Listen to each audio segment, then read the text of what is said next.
FTP நேயர்களுக்கு வணக்கம். இந்த வீடியோ எதை பற்றினா நான் 2 நாள் முன்னாடி ரிலீஸ் பண்ண நேஷனல் லெவல் அனாலிசிஸ், அதாவது பாஜகவுக்கு எந்தெந்த மாநிலங்கள்லாம் பின்னடைவு இருக்கும் அப்படின்னு ரிலீஸ் பண்ண அனாலிசிஸில் இறுதியாக ஒரு பாயிண்ட்ஸ்னா எந்தெந்த மாநிலங்கள்லாம் பாஜகவுக்கு வந்து 2019 விட அதிகமாக சீட்ஸ் ஜெயிக்க வாய்ப்பு இருக்குன்றதுக்கு தனியார் வீடியோ போடுறேன்னு அதுக்கு தான் இந்த வீடியோ. ஸோ இந்த வீடியோவில் பாஜகவுக்கு எந்தெந்த மாநிலங்கள்லாம் ஒரு 2019 ஒப்பிடும்போது ஒரு முன்னேற்றம் இருக்குன்றதான் நம்ம இந்த வீடியோ பேச போகிறோம். ஸோ வாங்க வீடியோக்குள்ளே போகலாம்.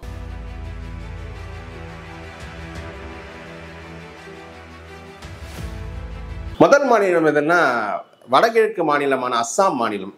அஸ்ஸாம் மாநிலத்தில் 2019 9 சீட்டுகள் பாஜக ஜெயிச்சிருந்தாங்க. மொத்தமாக அந்த மாநிலத்தில் 14 சீட்டுகள் இருக்குது. ஸோ இந்த தேர்தலில் வந்து பாஜக வந்து 9லேருந்து ஒரு 1-2 சீட்டு கூடுதலாக பெற வாய்ப்பு இருக்குது அப்படின்ற தகவல் வருது.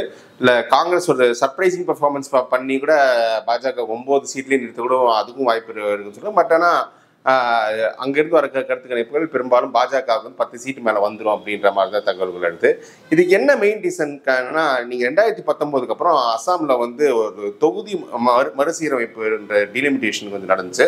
அதில் வந்து என்னென்னா முஸ்லீம் பாப்புலேஷன் வந்து எந்த தொகுதியோட ரிசல்ட்டும் பெருசாக இம்பேக்ட் பண்ணாத அளவுக்கு அந்த டீலிமிட்டேஷன் பண்ணி சில பவுண்டரி செட் பண்ணியிருந்தாங்க. இது வந்து பாஜகவுக்கு சாதகமாக நடந்த டீலிமிட்டேஷன்றதால அந்த மாநிலத்தில் இருக்கிற பாஜக முதலமைச்சர் ஒரு வடகிழக்கிலே மோஸ்ட் பவர்ஃபுல் மேன் பேசக்கூடிய ஹேமந்த் பிஸ்வ சர்மா டெல்லி உதவியோட செஞ்சிருக்காரு. அதன் பலனை வந்து இந்த தேர்தலில் பெற வாய்ப்பு இருக்கிறது நிறைய பேர் சொல்கிறாங்க.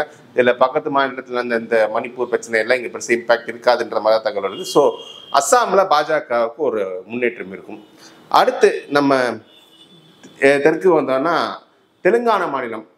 தெலுங்கானா மாநிலத்தில் வந்து முதலேருந்தே பாஜகவுக்கு ஒரு பெரிய ஒரு ஹோப் இருந்துட்டு இருந்த மாநிலம். அது 5 மாதங்கள் முன்பு நடந்த சட்டமன்ற தேர்தலில் வந்து பாஜக வந்து மொத்தம் 7 சட்டமன்ற தொகுதியை ஜெயிச்சிருந்தாங்க. 13% ஓட்டு எடுத்து இருந்தாங்க. பட் ஆனால் அப்போவே தெரியும் நீங்கள் பார்லிமெண்ட் எலெக்ஷனில் பெட்டர் பெர்ஃபார்மன்ஸ் இருக்கும். ஏன்னா 2018 நடந்த சட்டமன்ற தேர்தலில் பாஜக 1 சீட்டு ஜெயிச்சாங்க. ஆனால் பார்லிமெண்ட் எலெக்ஷன் வரும் 4 சீட்டு ஜெயிச்சு 19% ஓட்டு எடுத்தாங்க. ஸோ அந்த அடிப்படையில் இந்த மாதிரி 13% பெரிய ஜம்ப் இருக்கும், சீட்லையும் பெருசு ஜம்ப் இருக்குன்னு எதிர்பார்த்தாங்க. அதுக்கேற்ற மாதிரி தான் பாஜகவும் ஒரு அக்ரெசிவ் கேம்பெயின் பண்ணியிருக்காங்க. மற்றொரு புறம் காங்கிரஸும் ஒரு மிகப்பெரிய அக்ரெசிவ் கேம்பெயின் தான் பண்ணியிருக்காங்க. இந்த முறை வந்து காங்கிரஸ்க்கு என்னென்னா, கடந்த முறை காங்கிரஸ் பிஆர்எஸ் ஸ்பிரிட்டே இருந்த முஸ்லீம் ஓட், இன்ஃபேக்ட் ஒரு சிக்னிஃபிகன்ட் செக்ஷன் ஆஃப் முஸ்லீம்ஸ் வந்து பிஜேபி கூட ஓட்டு போட்டாங்க 2019. அது இந்த முறை இல்லாமல் முஸ்லீம் ஓட் மொத்தமாக காங்கிரஸ் வரும். ஸோ மைனாரிட்டி கன்சல்டேஷன் காங்கிரஸ் ஃபேவரபுளாக இருக்கும்.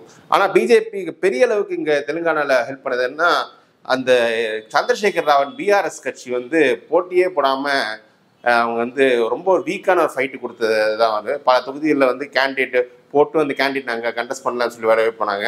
சில பேர் இந்த பிஆர்எஸ் கேண்டிடேட்ஸ் வந்து காங்கிரஸ் பிஜேபி சீட்டு வாங்கிட்டாங்க. அந்த மாதிரி ஒரு ரொம்ப பலவீனமான ஒரு தோட்டத்தை கொடுத்து ஒரு வீக்கான ஃபைட்டு கொடுத்ததால் தான் பாஜகவுக்கு பெரிய ஜம்ப் கிடைக்கும் அப்படின்ற மாதிரி இருந்து. இங்கே வந்து பாஜகக்காரங்க நாங்கள் பெருசாக நாங்கள் 9 சீட் ஜெயிப்போம், 10 சீட் ஜெயிப்போம், 13 சீட் ஜெயிப்போம்லாம் சில பேர் சொல்லிட்டு இருக்காங்க. பட் ரியலிஸ்டிக்காக நான் முன்னாடியான கொஞ்சம் அனாலிசிஸ் பண்ணதில் வந்து பாஜகவுக்கு வந்து உண்மையில் வெற்றி வாய்ப்பு, அதாவது அமைப்பு பலம் இருக்க தொகுதியிலே மொத்தம் 6 தொகுதி தான். இது தவிர்த்து மற்ற தொகுதியில் சில தொகுதியில் நல்ல கேண்டிடேட்ஸை போட்டிருக்காங்க. பட் அந்த அமைப்பு பலத்தை வச்சு தான் காங்கிரஸ் சேலஞ்ச் பண்ணக்கூடிய தொகுதி பொசிஷனில் இருந்து 6 தொகுதி தான். ஏன்னா காங்கிரஸும் ஒரு 5 மாதங்கள் மட்டும் தான் ஆட்சியில் வந்திருக்காங்க. ஒரு பவர்ஃபுல் சீஃப் மினிஸ்டர் அங்கே இருக்கார், பாப்புலர் சீஃப் மினிஸ்டர். அவங்களும் பெரிய ஒரு அக்ரெசிவ் ஃபைட்டை கொடுத்துருக்காங்கன்ற போது பாஜக இங்கே இருந்து ஒரு 6 தொகுதிகள் வர வெற்றி பெற வாய்ப்பு இருக்குது. ஸோ 6 தொகுதிகள் நினைக்கும் போது 2019 கிடைச்ச 4லேருந்து 1-2 கூடுதலாக பெற வாய்ப்பு இருக்குது. ஒருவேளை இந்த 4 தொகுதியில் குறைவாக போகவும் வாய்ப்பு இருக்குது. ஸோ அது 2 சைடு இருக்குது. அடுத்த மாநிலம் என்ன உறுதியாக இங்கே வளர்ச்சி இருக்குன்னு நம்ம பேசக்கூடிய மாநிலம் எதுன்னா ஆந்திர பிரதேஷ். ஆந்திர பிரதேஷில் வந்து கடந்த முறை பாஜக தனித்து போட்டிட்டாங்க. 1% கீழே ஏதாவது ஓட்டு தான் வாங்கினா, இன்னும் சீட்டாக நக்கலா சொன்னால் நோட்டாவுக்கு கீழே ஏதாவது ஓட்டு எடுத்தாங்க. ஸோ அப்படி இருந்த பாஜக வந்து இந்த முறை டிடிபி ஜனசேனா கூட்டணியோட வைத்து ஒரு அந்த 25 சீட்டில் 6 சீட்டு கண்டெஸ்ட் பண்ணுறாங்க பாஜக. ஸோ அந்த கூட்டணி பலமான பெர்ஃபார்மன்ஸ் கொடுத்துருக்காங்க. இந்த சட்டமன்ற தேர்தலில் அவங்க நல்ல வாய்ப்பு இருக்கிறதா பேசப்படுது. பாஜகவும் அந்த பார்லிமெண்ட்டில் அவங்க வந்து பெரிய அலைன்ஸ்ட்டு நிறைய சீட்ஸ் நிற்கிறதுல வந்து பெனிஃபிட்ஸ் கொஞ்சம் கிடைக்குன்ற மாதிரி தான் பேசப்படுது. இதில் வந்து என்டிஆரின் மகள் புரந்தேஸ்வரி போன்றவங்கெல்லாம் அவங்க வெற்றி வாய்ப்பு இருக்குது அப்படின்ற மாதிரி வாய்ப்பு நிறைய தகவல் வந்துட்டு இருக்கு.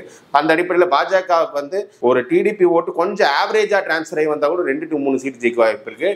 இல்லை ஜெகன் ஓட்டு பலவீனமை டிடிபி ஓட்டு நல்லாவே டிரான்ஸ்ஃபர் ஆச்சுன்னா 4 to 5 கூட இங்கே வர வெற்றி பெற வாய்ப்பு இருக்குது. ஸோ ஆந்திராவில் ஒரு நல்ல வளர்ச்சியை பாஜகவுக்கு வந்து இந்த தேர்தலில் கிடைக்கும். அடுத்த மாநிலம் எப்படின்னா, இன்னும் அந்த மாநிலத்தை தேர்தல் முடியல, இன்னும் 2 கட்டம் இந்த தேர்தல் பேலன்ஸ் இருக்குது. அதுனா ஒடிஷா மாநிலம். ஒடிஷா மாநிலத்தை பொறுத்தவரை அங்கே பிஜு ஜனதா தளம் பிரதான கட்சியாக இருக்குது. 25 வருஷமாக நவீன் பட்நாயக் அங்கே சீஃப் மினிஸ்டராக இருக்காரு. இப்போ இன்னொரு டேர்மும் சீஃப் மினிஸ்டர் வர பார்க்குறாரு. இதில் என்ன நம்ம தமிழரான வி.கே. பாண்டியன் அவர் அங்கே பெரிய அளவுக்கு ஒரு ஆளுமை செலுத்திட்டு வந்துருக்காரு. பிரதமரும் உள்துறை அமைச்சரும் வி.கே. பாண்டியனை கடுமையாக வச்சு கேம்பெயினை முன்னெடுக்கிற அளவுக்கு போயிட்டுருக்கு. அங்கே வந்து சட்டமன்றத்தில் பிஜு ஜனதா தளத்துக்கு நல்ல வாய்ப்பு இருந்தாலும் பார்லிமெண்ட்டில் பாஜகவுக்கு ஒரு நல்ல எட்ஜ் இருக்கும் அப்படின்ற மாதிரி தகவல் வருது. இதோட காங்கிரஸ் எந்த ஃபைட்டு கொடுக்குறாங்கன்னு தெரியல. அப்படி காங்கிரஸ் ஒழுங்காக ஃபைட்டு கொடுக்குற பட்சத்தில் பாஜகவுக்கு இன்னும் நல்லாவே ஒரு பிஜேடி எதிர்ப்பு ஓட்டுக்கு நல்லாவே வரும், அதில் எமர்ஜ் ஆக வாய்ப்பு இருக்குன்ற மாதிரி தகவல் வருது. ஸோ அந்த அடிப்படையில் இங்கே வந்து தேர்தல் முடியல, பட் முடியறதுக்கு முன்னாடியே வர தகவல் வந்து இங்கே வந்து 8 சீட் ஜெயிச்சதுல 10-12 சீட் ஜெயிக்க வாய்ப்பு இருக்குன்றது. ஸோ இந்த 4 ஸ்டேட்ஸில் தான் பாஜகவுக்கு வந்து 2019 ஒப்பிடும்போது ஒரு வளர்ச்சி இருக்க வாய்ப்பு உள்ள ஸ்டேட்ஸு.